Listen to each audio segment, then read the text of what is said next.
wabarakatuh. Perkenalkan, nama saya Nurul Asriani dengan NIM F1A1200065.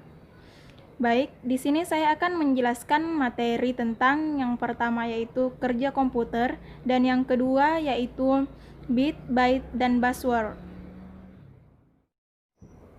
Baik, adapun materi yang pertama yaitu kerja komputer. Cara kerja komputer secara garis besar yaitu yang pertama, input device. Input device adalah perangkat-perangkat keras komputer yang berfungsi untuk memasukkan data ke dalam memori komputer, seperti keyboard, mouse, joystick, dan lain-lain. Yang kedua yaitu prosesor. Prosesor adalah perangkat utama komputer yang mengelola seluruh aktivitas komputer itu sendiri. Prosesor terdiri dari dua bagian utama, yaitu yang pertama, control unit. Control unit adalah komponen utama prosesor yang mengontrol semua perangkat yang terpasang pada komputer, mulai dari input device sampai output device. Kedua yaitu arithmetic logic unit. Arithmetic logic unit merupakan bagian dari prosesor yang khusus mengolah data aritmatika, seperti menambah, mengurang, dan lain-lain, serta data logika seperti perbandingan. Baik, selanjutnya adalah memori. Memori adalah media penyimpanan data pada komputer. Memori terbagi atas dua macam, yaitu yang pertama, read-only memory atau ROM, yaitu memori yang hanya bisa dibaca tetapi tidak dapat diubah dan dihapus dan sudah diisi oleh pabrik pembuat komputer. Yang kedua yaitu random access memory atau RAM. Dari namanya, kita dapat artikan bahwa RAM adalah memori yang dapat diakses secara random. RAM ini berfungsi untuk menyimpan program yang kita olah sementara waktu atau power on. Jika komputer kita matikan, maka seluruh data yang tersimpan dalam RAM akan hilang. Baik, selanjutnya adalah output device. Output device adalah perangkat komputer yang berguna untuk menghasilkan keluaran. Apakah itu ke kertas atau hard copy, ke layar monitor atau soft copy, atau keluaran berupa suara. Contohnya seperti printer, speaker, monitor, dan masih banyak lagi lainnya. Baik, materi selanjutnya adalah bit, byte, dan buzzword. Baik, yang pertama adalah bit. Bit yaitu satuan paling dasar dalam jaringan komputer atau bagian dalam komputer. Pada dasarnya, aliran bit merupakan perwakilan aliran listrik, yakni hanya ada dua saja, yaitu 1 dan 0, yang bisa disebut 1 ada listrik dan 0 tidak ada listrik.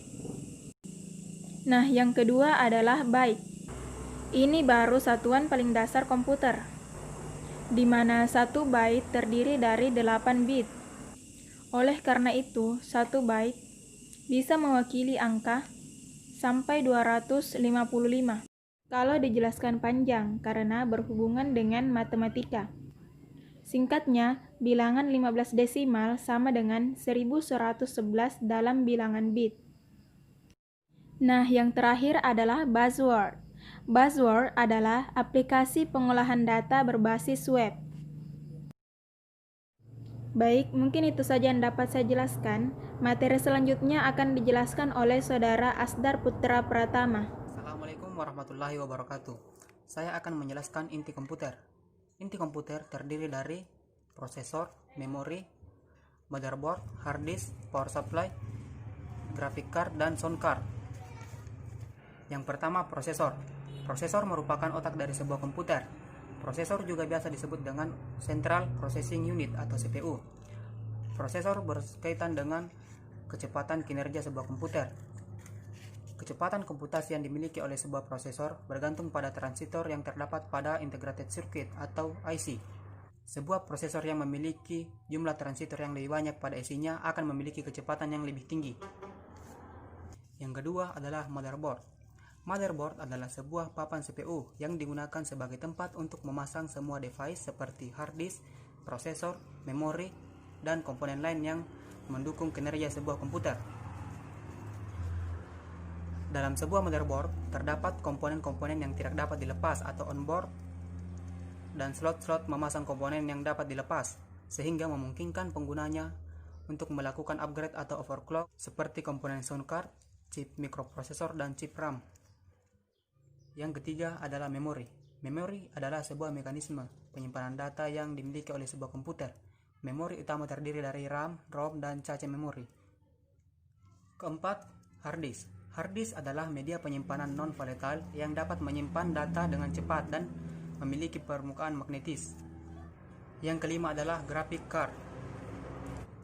Saat ini berkembang VGA card atau Video Graphic Array yang menangani pekerjaan grafis, sehingga prosesor dapat berfungsi lebih optimal dan kinerja komputer secara keseluruhan juga lebih baik. Kartu grafis harus dipasangkan pada motherboard sesuai dengan slot yang tersedia pada motherboard tersebut. Yang keenam adalah sound card. Kartu suara atau sound card adalah sebuah perangkat keras komputer yang digunakan untuk mengeluarkan suara atau merekam suara. Pada awalnya, sound card ini hanyalah sebuah pelengkap pada komputer.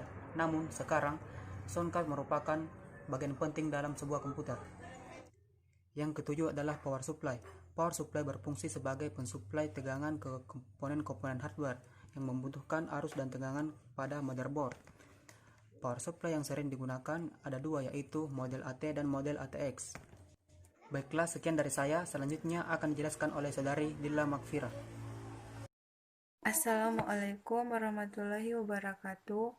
Perkenalkan, nama saya Dilla Makfira, NIM F1A1200004. Baik, kita akan lanjutkan dengan materi selanjutnya, yaitu memori komputer. Memori komputer merupakan bagian dari komputer yang berfungsi sebagai tempat penyimpanan informasi yang harus diatur dan dijaga sebaik-baiknya. Memori biasanya juga disebut dengan istilah komputer stroke atau komputer memori. Memori merupakan perangkat komputer yang digunakan sebagai media penyimpanan data dan informasi saat menggunakan komputer. Ada beberapa jenis memori komputer yang dapat diinstal, tergantung pada kebutuhan, fungsi, dan spesifikasi dari sistem. Memori komputer dapat diklasifikasikan menjadi dua jenis, yaitu memori internal dan memori eksternal. Memori internal yaitu memori yang dapat diakses secara langsung oleh prosesor. Memori internal memiliki fungsi sebagai pengingat. Dalam hal ini, yang disampaikan di dalam memori utama dapat berupa data atau program. Memori bisa dibedakan menjadi beberapa bagian, yaitu ROM, CMOS, RAM, DRAM, SDRAM. Memori eksternal merupakan memori tambahan yang berfungsi untuk menyimpan data atau program. Contohnya hard disk, floppy disk, dan lain-lain. Memori eksternal bisa juga disebut sebagai perangkat keras untuk melakukan operasi penulisan, pembacaan, dan penyimpanan data di luar memori utama.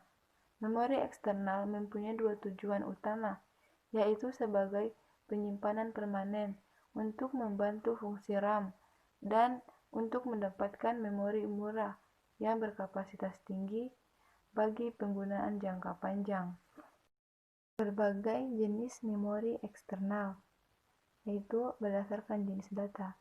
Berdasarkan jenis aksesnya, memori eksternal dikelompokkan menjadi dua, yaitu Direct Access Storage Drive dan Sequential Access Storage Drive.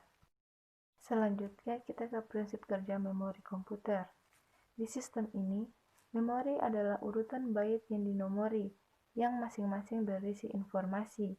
Memori menyimpan berbagai bentuk informasi sebagai angka biner. Informasi yang belum berbentuk biner akan dipecahkan dengan sejumlah instruksi yang mengubahnya menjadi sebuah urutan angka-angka. Secara umum, Memori bisa ditulis kembali lebih jutaan kali. Memori dapat diumpamakan sebagai papan tulis dan kapur yang dapat ditulis dan dihapus kembali daripada buku tulis dengan pena yang tidak dapat dihapus. Ukuran masing-masing sel dalam jumlah sel berubah secara hebat dari komputer ke komputer, dan teknologi dalam pembuatan memori sudah berubah secara hebat.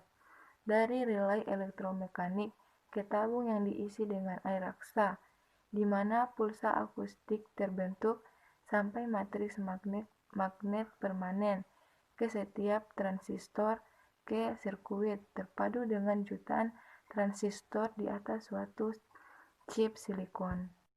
Selanjutnya, sistem pengelamatan di dalam memori. Cara pengelamatan memori yang dilakukan oleh komputer sering disebut dengan pengalaman relatif atau relative address. Sedangkan yang kita perlukan adalah kemampuan 20 bit, sehingga pengelamatan yang dilakukan adalah pengelamatan mutlak atau absolut atau fisik. Baik, materi selanjutnya akan dijelaskan oleh Saudari Apriliani Bella Putri.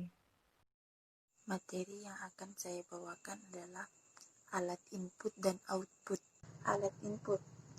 Alat input pada komputer adalah perangkat yang memberikan perintah langsung atau data ke peralatan proses pada komputer untuk diproses, kemudian dikeluarkan berupa informasi kepada pengguna. Contoh alat input yaitu keyboard, mouse, mikrofon, joystick, scanner, webcam, touchpad, trackball, barcode reader, graphic pad, dan pen tablet. Alat output. Alat output pada komputer adalah merupakan komponen komputer yang berfungsi menghasilkan informasi yang diperoleh dari hasil proses dari peralatan proses komputer. Contoh alat output adalah monitor, speaker, proyektor, printer, dan plotter. Yang terakhir, perbedaan input dan output. Input ataupun output sebenarnya sama-sama berjenis perangkat keras, namun perbedaannya terletak pada fungsi perangkat tersebut. Perangkat input sendiri sesuai dengan namanya masukan. Artinya adalah perangkat keras yang digunakan untuk mengendalikan komputer, seperti keyboard untuk menulis data di komputer, joystick untuk menggerakkan objek-objek dalam game komputer, dan mouse digunakan sebagai penggerak penunjuk di komputer. Sedangkan perangkat output adalah perangkat keluaran, yang artinya mengeluarkan data dari komputer, seperti monitor mengeluarkan informasi, proyektor mengeluarkan video atau gambar, printer mengeluarkan data ke media kertas, dan headset mengeluarkan suara. Intinya output ini adalah perangkat yang dapat menghasilkan sesuatu dari komputer, baik itu suatu informasi ataupun yang lainnya. Perkenalkan, nama saya Aulia Zamzam, NIM F1A1-222. Baik, kali ini kita akan membahas materi mengenai alat penyimpanan. Alat penyimpanan atau media penyimpan data adalah alat menyimpan data yang berfungsi sebagai media untuk menyimpan data dan program, di mana program yang disimpan tersebut bisa dibaca dan dibuka kembali untuk diproses di komputer atau laptop. Media penyimpanan komputer tersebut mempunyai berbagai macam media, tetapi dalam komputer alat penyimpanan tersebut hanya memiliki 3 kategori, yaitu 1. Media penyimpanan magnetik atau magnetic storage media. 2. Media penyimpanan optikal atau optical disk. 3. Media penyimpanan awan atau cloud storage. Berikut penjelasan dari tiap-tiap kategori dan macam-macam media penyimpanan data. 1. Media penyimpanan magnetik atau magnetic storage media.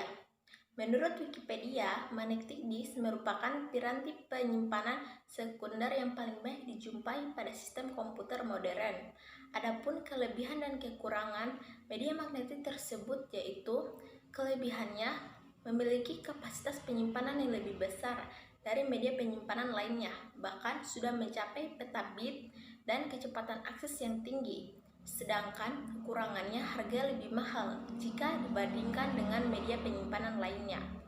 Berikut ini macam-macam produk dari magnetic disk komputer yang sering kita jumpai. 1. Floppy disk atau disket, yaitu media penyimpanan data magnetic disk terbungkus oleh plastik protektif tipis dan keras. 2. Hard disk, yaitu media utama penyimpan berbagai data dan program komputer. Hard disk mampu menampung data dalam jumlah yang sangat besar dengan kecepatan akses yang tinggi. Hard disk bersifat non-volatile. Ketiga, hard disk eksternal, yaitu media penyimpanan seperti halnya flash disk yang menggunakan media penghubung USB, ukurannya lebih tipis dari hard disk komputer. Kapasitasnya sama besar kayak hard disk internal yang bisa dipakai di mana saja, baik komputer ataupun laptop. 4. Flash disk, yaitu media penyimpanan data dengan kapasitas penyimpanan cukup besar. Flash disk dihubungkan pada komputer melalui USB atau Universal Serial Bus. Akses datanya lebih cepat daripada CD atau DVD. Kelima, MMC atau memory card, yaitu media penyimpanan yang banyak dipakai pada peralatan komputer dan elektronik seperti kamera digital, laptop, handphone, iPod, serta video game konsol. 6. Zip drive, yaitu media penyimpanan magnetik dengan head yang sangat kecil dan dapat menampung data hingga 750 MB. 2. Media penyimpanan optikal atau optical disk. Optical disk adalah media penyimpanan data elektronik yang dapat ditulis dan dibaca dengan menggunakan sinar laser bertenaga rendah.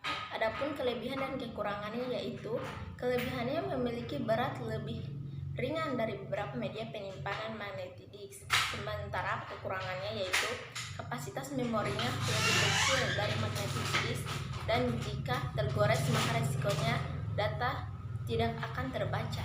Berikut produk-produk atau macam-macam jenis optical disk. 1. CD atau compact disk, yaitu suatu disk yang tidak hanya dapat dihapus dan menyimpan informasi audio yang telah digitasi. Sistem standar menggunakan disk 12 cm yang dapat merekam lebih dari 60 menit waktu putar tambahan. 2. CD-ROM atau compact disk read-only memory, disk yang dapat dihapus untuk menyimpan data komputer. Sistem standar menggunakan disk 12 cm yang dapat menampung lebih dari 500 MB. 3. CD-R atau compact disk recordable, merupakan CD yang menggunakan khusus biasanya untuk master CD dan foto CD. Lapisan reaktif terbuat dari emas sehingga berwarna kuning. Kapasitas sama dengan CD lainnya. 4. CD-RW atau digital video recordables, merupakan generasi CD yang dapat ditulis berulang kali, namun belum populer saat ini karena harganya relatif. 5. DVD atau digital versatile disk, salah satu jenis CD yang memiliki pita data lebih kecil, spiral, data yang lebih rapat sehingga kapasitasnya lebih besar, bisa mencapai 4,7 GB untuk sisi tunggal dan berlapis tunggal. Laser optis yang dapat digunakan adalah laser merah yang dapat berukuran lebih kecil dari CD biasa. Kualitas yang dihasilkan juga lebih baik dari CD model lain. 3. Media penyimpanan awan atau cloud storage. Cloud storage atau komutasi Awan adalah salah satu media penyimpanan data yang dapat diakses di mana saja dan kapan saja oleh penggunanya melalui perantara jaringan yang terintegrasi dan tersinkronasi melalui internet. Dan tentu saja filenya berada di komputer di mana Anda membuat akun cloud storage. Adapun kelebihan dan kekurangannya yaitu yang memerlukan perangkat untuk menyimpan data, dan kekurangannya sering terjadi masalah pada server dengan resiko data akan hilang dan juga dikenakan akses koneksi data. Cara kerjanya, untuk dapat menyimpan data pada media ini kita diharuskan untuk menggunakan file tersebut, dan untuk mengambil data kita harus mengunduh file tersebut. Itulah materi yang dapat saya bawakan. Selanjutnya kita akan melangkah ke materi terakhir yang berjudul sistem komputer yang akan dibawakan oleh saudara Andrianton. Saya akan menjelaskan tentang sistem komputer. 1. Mengenali sistem komputer. 2. Pengertian komputer. 3. Fungsi sistem komputer. 4. Komponen dalam sistem komputer.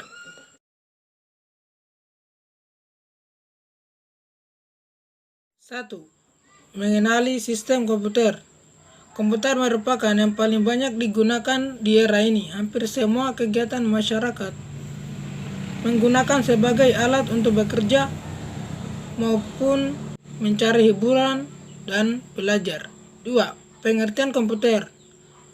Komputer merupakan kumpulan dari banyaknya perangkat komputer yang saling berhubungan satu sama lain untuk melakukan proses pengolahan data sehingga dapat menghasilkan sebuah informasi yang diinginkan dalam sistem komputer. Sistem komputer terbangun atas hardware, software, dan brainware. Ketiga komponen tersebut tentunya bekerja saling mendukung satu sama lain. Hardware atau perangkat keras. Hardware adalah perangkat yang dapat kita lihat wujud fisiknya. Yang merupakan hardware adalah mouse, keyboard, printer, memori, power supply, dan perangkat pendukung lainnya. Bagian 2. Software, perangkat atau perangkat lunak. Perangkat lunak atau sering kita disebut dengan software merupakan sebuah program dan aplikasi yang ada dalam komputer. Berbeda dengan hardware, software tidak memiliki bentuk fisiknya. Bagian ketiga, brainware atau pengguna komputer atau user. Brainware adalah pengguna yang menjalankan sebuah komputer. Pengguna memegang peran penting dalam sistem komputer agar dapat berjalan. 3. Fungsi sistem komputer.